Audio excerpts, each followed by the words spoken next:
Le cycle d'Elric par Michael Moorcock. Tome 1. Elric des Dragons.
Chapitre 2.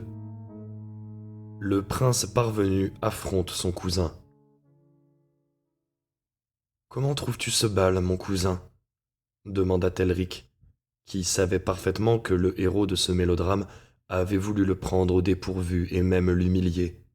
« La musique est-elle de ton goût » Hyrkoun baissa les yeux et esquissa un sourire de satisfaction. « Tout ici est à mon goût, mon suzerain. Et toi, y a-t-il quelque chose qui ne soit pas de ton goût? Tu ne viens pas te joindre à la danse. » Elric porta un doigt pâle à son menton et regarda fixement Hyrkoun, qui baissait toujours les yeux. « Mais cela ne signifie pas que je n'en goûte pas les joies, mon cousin. Ne peut-on trouver son plaisir dans celui des autres ?» Hyrkoun écarquilla les yeux. Il avait vraiment l'air étonné. Les regards des deux cousins s'affrontèrent. Elric ressentit un léger malaise, puis détourna les yeux en pointant une main molle vers les galeries des cœurs. « Ou c'est peut-être la souffrance des autres qui me procure ce plaisir. N'aie aucune crainte, mon cousin. Je me réjouis de cette soirée, assurément. Maintenant que tu sais que ton roi s'amuse, tu peux reprendre la danse. » Mais rien ne pouvait faire renoncer Hyrkoun à son projet. Si l'empereur ne veut pas voir ses sujets attristés et affligés à l'idée de n'avoir pas su divertir leur roi, il devrait manifester sa joie. « Je me permets de rappeler à mon cousin, répondit Elric d'une voix calme, que l'empereur n'a aucun devoir envers ses sujets, sinon celui de les gouverner. Ce sont eux qui ont des devoirs envers lui. Telle est la tradition de Melniboné. » Hyrkoun ne s'était pas attendu à une telle riposte. Il lança une nouvelle attaque. « C'est aussi mon avis. Le devoir de l'empereur est de gouverner ses sujets, et c'est peut-être pour cette raison qu'un grand nombre d'entre eux ne se divertissent pas comme ils le devraient. Je ne te suis pas, mon cousin. » Simoril s'était levée. Elle se tenait maintenant une marche au-dessus de son frère, tendue et anxieuse, les mains crispées. Elle n'aimait pas le ton railleur, l'attitude lointaine de son frère. « Hyrkoun, dit-elle. il daigna enfin lui adresser la parole. Ma sœur, je vois que tu répugnes aussi à te joindre à la danse. Irkoun, murmura-t-elle, tu exagères. L'empereur est tolérant, mais tolérant? Négligent plutôt, négligent des traditions de noble race. Fait-il grand cas de la gloire de cette race? Divim Tvar gravissait maintenant les marches. Lui aussi avait compris qu'Irkoun avait choisi ce moment pour remettre en question la puissance d'Elric. Simoril était consternée. Elle dit alors d'un ton insistant: Irkoun, si tu ne veux pas mourir, je demanderai à mourir le jour où l'âme de Melniboné sera morte. Or, le protecteur de l'âme de notre nation, c'est l'empereur. Qu'adviendrait-il si cet empereur venait à manquer à son devoir? Si notre empereur était impuissant, s'il ne se souciait nullement de la grandeur de l'île aux dragons et de son peuple? C'est une simple hypothèse, mon cousin, fit d'un ton glacial et posé à la fois Elric, qui avait retrouvé son sang-froid.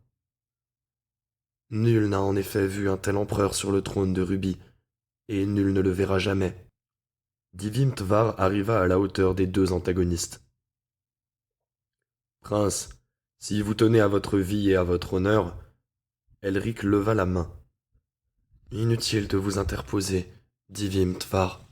Le prince Irkoun ne fait ici que nous offrir un divertissement intellectuel.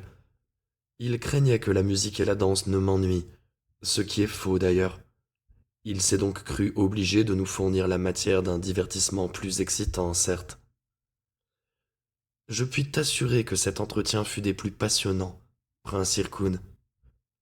En prononçant cette dernière phrase, Elric prit un ton condescendant. Irkoun rougit de colère et se pinça les lèvres. Je m'en voudrais de t'interrompre, mon cher cousin Irkoun, poursuivit Elric. Tout cela m'intéresse. Poursuivons cette discussion, je te prie. Irkoun regarda autour de lui, comme pour trouver un soutien moral. Mais tous ses amis se trouvaient en bas, dans le hall. Ici, il n'y avait que les amis d'Elric, Divim Tvar et Simoril. Et il savait que ses partisans ne perdaient pas un mot de cette joute. S'il ne prenait pas sa revanche, ce serait l'humiliation. Elric savait qu'Irkoun eût préféré arrêter là le débat et le renvoyer à un autre jour, afin de choisir un autre terrain de bataille. Mais c'était impossible. En réalité, l'empereur n'avait nullement l'intention de poursuivre cette querelle qui, quelle que fût la forme qu'elle revêtait, n'était cependant pas plus digne que ces querelles de petites filles qui se disputent pour savoir laquelle des deux jouera la première avec les esclaves. Il décida de couper court. Irkoun reprit la parole. Je me permets de supposer qu'un empereur physiquement faible risque également d'être faible dans sa volonté de gouverner comme il convient. Elric leva la main pour l'interrompre.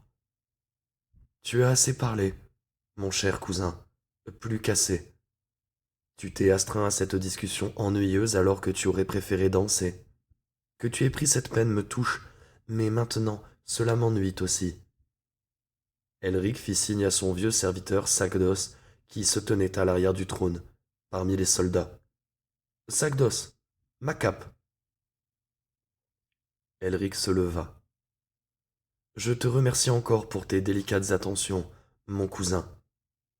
Puis, s'adressant à la cour tout entière, ce fut un grand plaisir pour moi. Je me retire maintenant. Sagdos arriva avec une cape de renard blanc qu'il posa sur les épaules de son maître. Sagdos était très vieux. Il était beaucoup plus grand qu'Elric, malgré son dos voûté et ses membres noueux, pareils aux branches d'un vieil arbre robuste. Elric franchit le dais et sortit par la porte qui donnait sur un corridor au bout duquel se trouvaient ses appartements privés. Irkoun était demeuré sur place, fou de rage. Il fit volte-face et parut vouloir s'adresser aux courtisans qui avaient assisté à toute la scène. Ceux qui n'étaient pas de son bord souriaient ouvertement. Il mit les poings sur les hanches et lança un regard de défi. Fixant Divim Tvar, il ouvrit la bouche, une bouche aux lèvres fines, pour parler. Divim Tvar répliqua par le même regard farouche, défiant Irkoun de prononcer un seul mot. Irkoun rejeta alors la tête en arrière. Les boucles de ses cheveux brillants ondulèrent dans son dos. Il éclata de rire. Un rire qui emplit le hall tout entier. La musique s'arrêta. Le rire, lui, résonnait toujours. Irkoun se tenait toujours sous le dais. Il fit voler autour de lui sa cape et s'en enveloppa. Simoril s'approcha de lui. Irkoun, je t'en prie, ne... Il la repoussa d'un geste de l'épaule et se dirigea vers le trône de rubis avec une allure martiale. Il était évident qu'il allait y prendre place, se rendant ainsi coupable de l'acte de trahison le plus grave qui figura dans le code de Melniboné. Simoril gravit en courant les quelques marches qui la séparaient de lui et le saisit par le bras. Irkoun riait de plus en plus fort. « C'est Irkoun qu'il souhaiterait voir sur le trône de rubis, dit-il à sa sœur. Celle-ci suffoqua de surprise et lança un regard horrifié à Divim Tvar, qui arborait un air courroucé et sinistre. Celui-ci fit un signe aux gardes, et 2 rangées d'armures s'interposèrent soudain entre Irkoun et le trône. Irkoun se retourna pour lancer un regard farouche au seigneur des cavernes des dragons. « Vous aviez toutes les chances de périr avec votre maître, dit-il d'une voix sifflante. « Cette garde d'honneur t'escortera, dit Tivim Tvar du ton le plus calme. Tes propos nous ont tous fort intéressés, prince Irkoun. Irkoun s'arrêta pour regarder autour de lui, puis il haussa les épaules. J'ai tout mon temps. Si Elric refuse d'abdiquer, il devra alors être destitué. Le corps élancé de Simoril s'était raidi. Ses yeux étincelaient. Elle dit alors à son frère, « Si tu fais du tort à Elric, de quelque manière que ce soit, c'est moi qui te tuerai, Irkoun. » Il écarquilla les yeux, puis sourit. À cet instant même, il semblait détester sa sœur encore plus farouchement que son cousin. « Ta loyauté envers cette créature te perdra, Simoril. Je préférerais plutôt te voir mourir que donner naissance à un enfant qui serait le sien. Je ne veux pas que son sang vienne se mêler à notre sang, qu'il le souille, ni même qu'il l'effleure. Veille sur toi-même, ma sœur, avant de menacer de me tuer. » Et il descendit précipitamment les marches, bousculant ceux qui venaient le congratuler.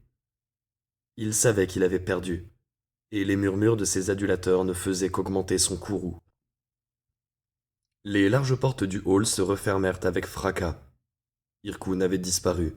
« Reprenez la danse, courtisans. Profitez de ce que tout ce grand hall vous offre. C'est le plus grand plaisir que vous puissiez faire au roi. » Mais il était clair que la danse n'aurait plus beaucoup d'amateurs cette nuit. Les courtisans commentaient déjà avec passion les événements de la soirée. Divim Tvar se tourna vers Simoril. « Elric refuse de voir le danger, princesse Simoril. L'ambition d'Irkoun risque de nous entraîner tous vers une catastrophe. » Y compris Irkoun lui-même, soupira Simoril. « Oui, y compris Irkoun. Mais comment pouvons-nous l'éviter, Simoril, si Elric n'ordonne pas l'arrestation de votre frère? Il estime que des êtres comme Irkoun ont le droit de s'exprimer. Cela fait partie de sa philosophie.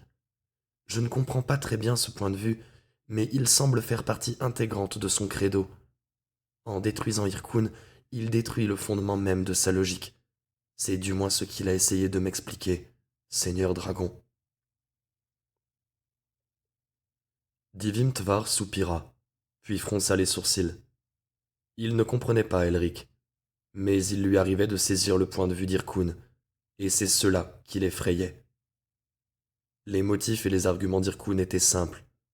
Toutefois, il connaissait trop bien le caractère d'Elric pour croire que celui-ci agissait par faiblesse ou par lassitude. Elric tolérait la perfidie d'Irkoun parce qu'il était fort, parce qu'il pouvait le détruire quand bon lui semblerait, et c'était là tout le paradoxe. De son côté, Irkoun avait un caractère tel qu'il lui fallait constamment mettre à l'épreuve la force de caractère d'Elric, car il savait au plus profond de lui-même que, si Elric faiblissait et ordonnait sa mort, il aurait alors gagné. C'était là une situation complexe, et Divim Tvar souhaitait ne pas y être mêlé. Mais sa loyauté envers la lignée royale de Melniboné était inébranlable, et aussi grande était sa loyauté envers Elric. Il avait songé un jour à assassiner secrètement Irkoun, mais il savait déjà que ce projet n'aboutirait pas. Irkoun était un sorcier de grand talent, et une prémonition le garderait de cet attentat. Princesse Simoril, dit Tivimtvar, tout ce que je peux faire, c'est prier pour que votre frère refoule sa colère au point d'en mourir étouffé. J'irai prier avec vous, seigneur des cavernes des dragons. Tous deux quittèrent le hall.